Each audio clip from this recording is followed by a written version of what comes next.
Okay, Descartes' rule. Just made you feel a lot better about your mistake.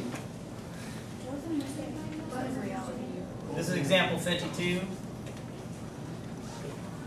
E of x equals x to the 5th minus 4x to the 4th minus x cubed plus 10x squared plus 2x minus 4.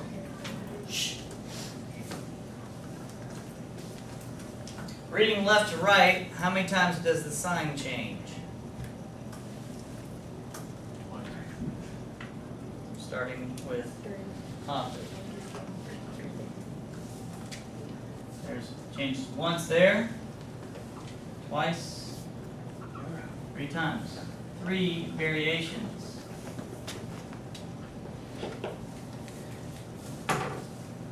If I were to change the value of x to a negative,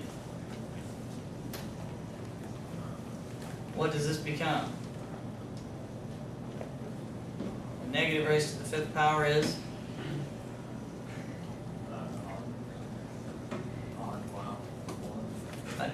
Positive or negative? Negative. Negative. A negative raised to the even power is? Positive. Positive. So this stays negative. And negative raised to an odd power is? Negative. Negative. And a minus a negative would be positive. Here's a change. Negative squared is? Positive. This stays positive.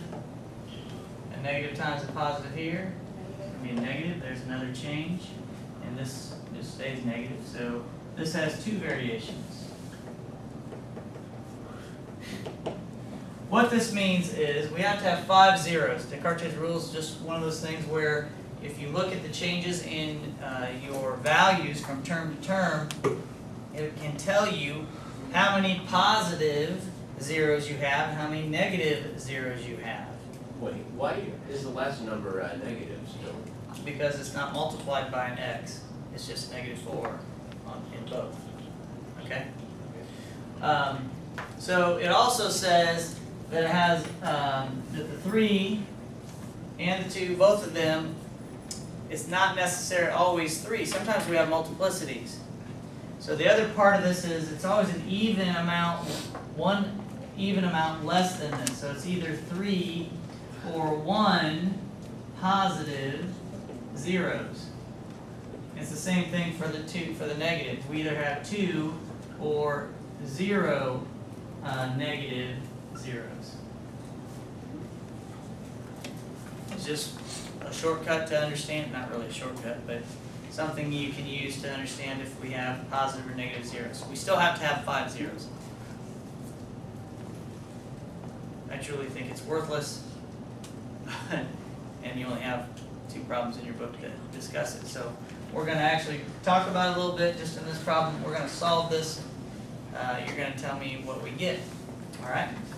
So let's just find out if we end up with 3 positives and 2 negative zeros. Let's find out how close we get to that.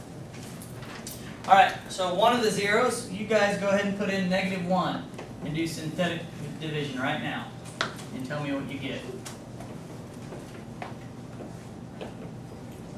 Synthetic division, do it.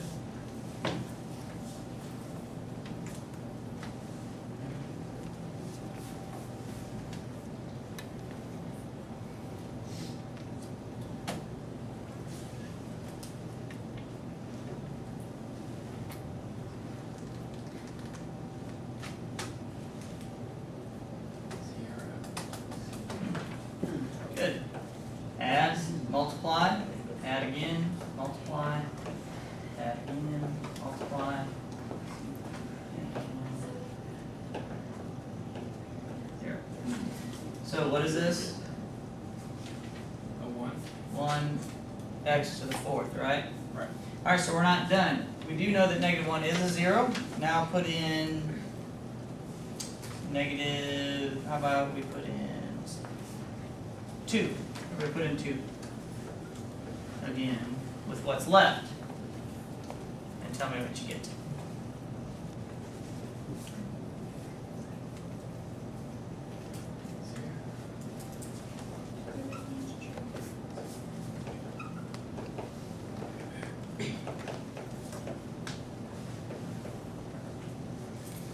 Excellent. So 2 is a 0.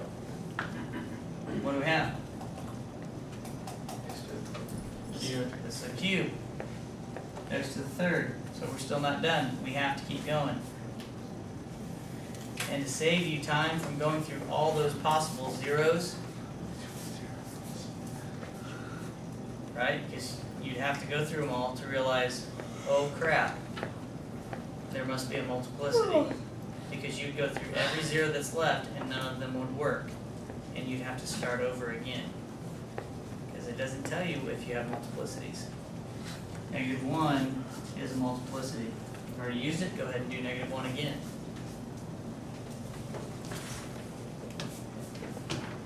Absolutely ridiculous that you have to figure this stuff out. But you have a way to figure it out if you had to.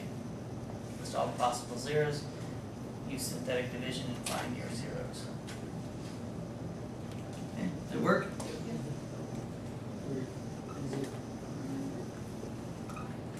Good. So what are we left with? Let's see, what are our factors? We have x plus 1. You have 2 of them. So -1 has a multiplicity of 2. It's used twice. You have x minus 2. And what do we have left? Excellent. Factor it, please. We're still looking for the zeros. Factor it.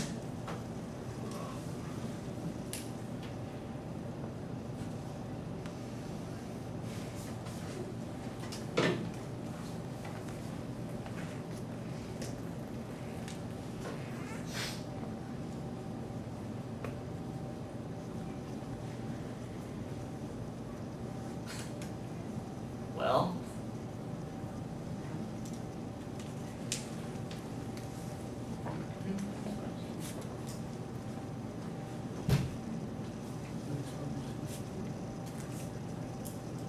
can't.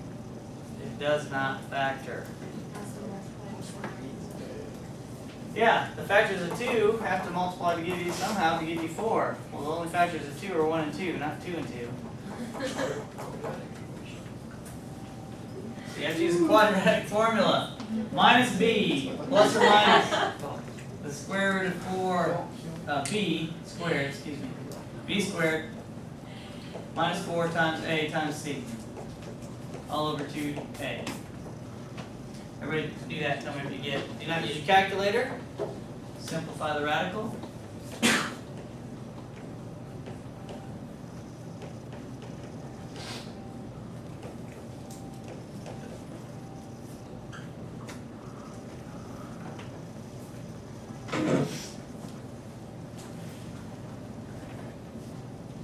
So what you got?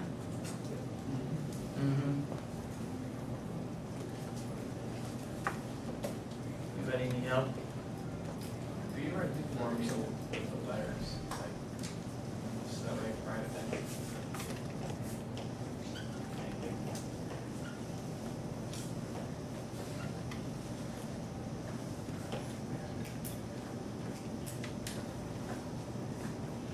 Okay? Now this is a 0. Just like -1 is a 0, how do I write it as a factor? How did I write this as a factor? X plus 1. You're doing x minus this value. You got to do that to this too. There's 2 values here. So we have x minus a 2 plus radical 2, and we have an x minus a 2 minus radical 2. So I'll write these over here. So we have x plus 1 squared, x minus 2, and we have, you have to distribute the minus signs through here. So x minus 2 minus radical 2. Here you have x minus 2 plus radical 2.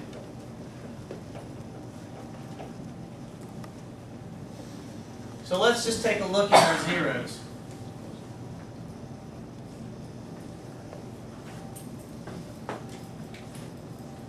We have 2 negatives, right? -1 is used twice. We have a positive 2, that's right over here, I guess. We have 2 negatives, we have a positive. What was this? The 2 plus the square root of 2, is that positive? Right. And this one is negative. Do this backwards.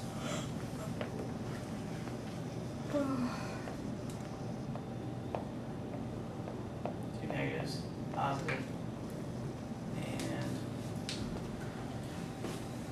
that's going to be positive. What's 2 minus the radical 2?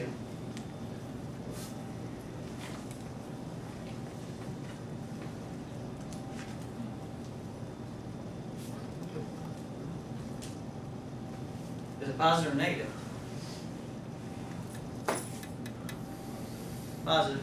So the 2 minus radical 2, that value is positive, so x has to be negative. Alright. So we have 3 variations. 3 positive, or 3 5 zeros altogether. You had 3 that were supposed to be positive, I must have did it backwards, and 2 that were negative. Again, this doesn't mean anything. Okay, you gotta be able to do it to appease whatever it's asking, but also in some applications it might be helpful to whittle down which ones are gonna be positive, how many you're gonna have that are positive, how many are gonna be negative. Okay? So what you need to get out of this is how we solved this. Got it? So you're gonna have to do this. Alright, let's do another one. Except this time we're going to learn about upper and lower bounds.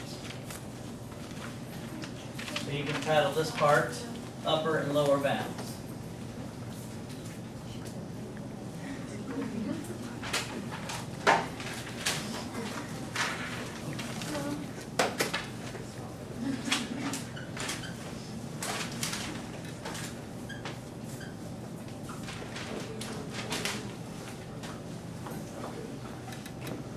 Okay.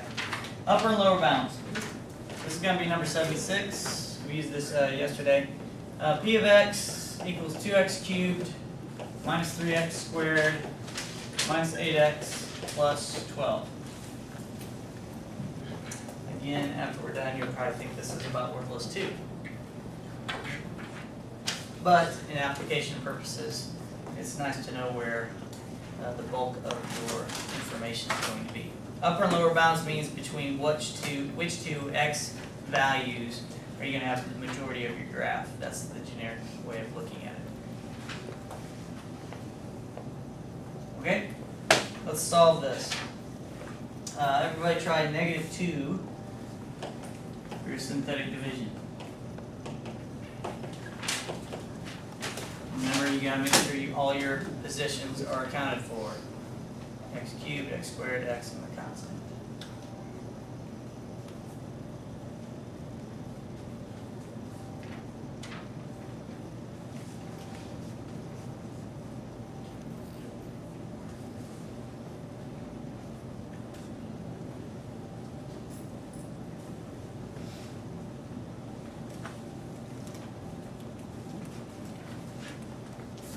What'd you get? 0, 0.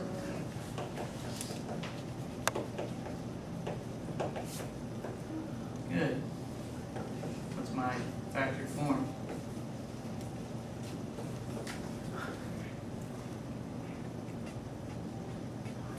Two x squared minus 7x plus 6. Is that factor?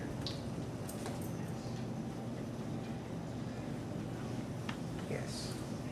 What's the factor into? 2x minus 3, 2x plus, or minus 2. 2x, never mind. Yeah, 2x minus 2, 2x, or x plus, minus 3. Minus 3. Oh. Minus 2. Minus 3. He's talking right to the camera, getting us all sorts of messed up.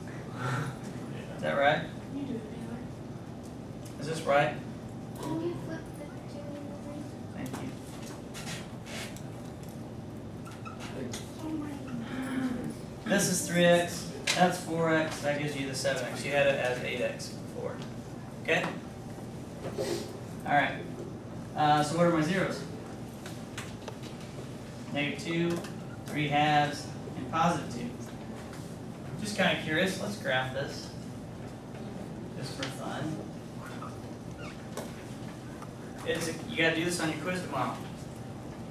You give us A a lot. refresher? You have to do a lot of this on the quiz tomorrow. This is from section 2. Given the zeros, you ought to be able to graph this easily. Oh, yeah. What's the leading coefficient? Is it positive or negative? Positive, excuse me.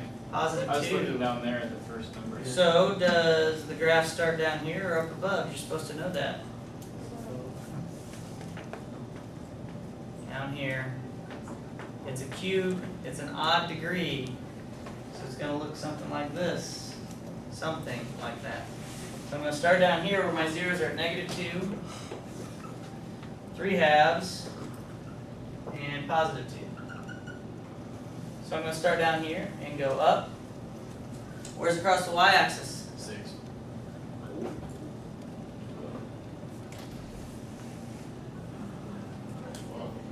12. That's 12. Okay? Way up there. It's way up there. Okay?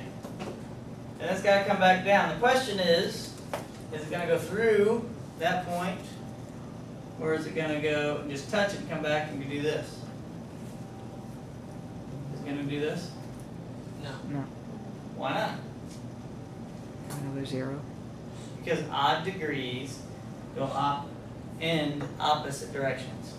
So this is going to go through and then back up like that. Okay. What do you notice about the signs, reading left to right, in my answer here? They're alternating. That means this is a lower bound. It just so happens to be a 0. Normally it's not going to be a 0, okay? So the lower bound is -2, which happens to be right here. You don't have to draw that at all. Okay, now, everybody start the problem over and use synthetic division with the number 3. And this will be it. Tell me what you get.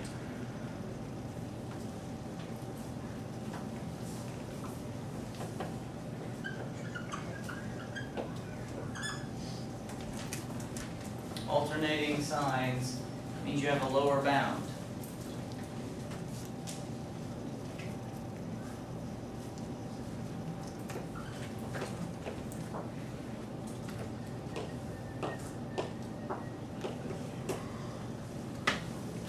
What are all the signs in this one?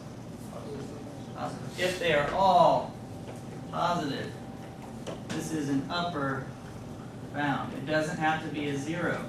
So there is something to, well, 3. There is something to trying your zeros. Now you're only going to have one lower bound and one upper bound. And there are a couple problems where you're going to have to actually try to find these.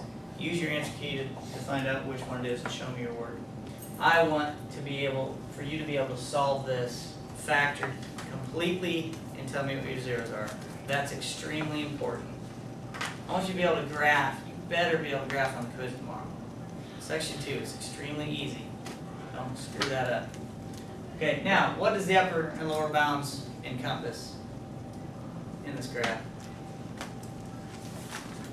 Where your local minimums and maximums are. It cuts out the end behavior and just kind of squeezes it together, saying all the information that you really need is right here. That's it. Kind of useless information unless we're doing some application-based problems, okay? But this is how you find your upper and lower bound. All right, so what I want you to do is on page 261, 57 to 77 odds.